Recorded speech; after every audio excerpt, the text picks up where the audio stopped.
11.6ல 9th Shammah integration sin inverse x by square root 1 minus x square into dx. என்ன பார்த்தோம்னா இந்த தொகுதியினுடைய வகையிடல் தான் பகுதியில் வந்திருக்கு. அதனால் என்ன பண்ணுறோம், t equal to sin inverse of xன்னு எடுக்கிறோம்.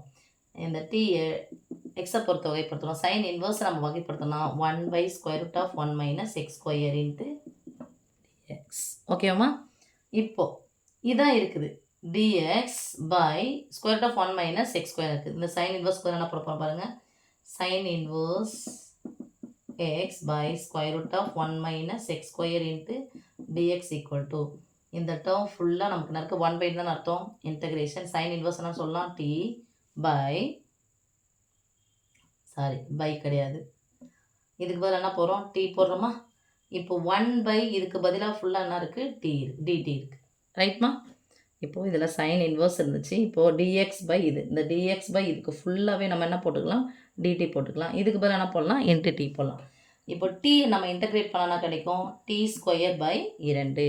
ஓகே, ஃபார்முலா என்னது, integration x into dx formula x square by 2, அதாவது x power n plus n plus 1.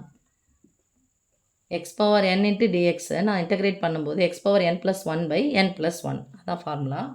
Plus சின்னு வருவோம். அப்போ ப்ளஸ் சி. இப்போது டீக்கு பதிலாக என்ன போட போகிற பாருங்கள், 1/2 வெளியே எடுத்துக்கலாமா, 1/2 இன்ட்டு டீக்கு பதிலாக,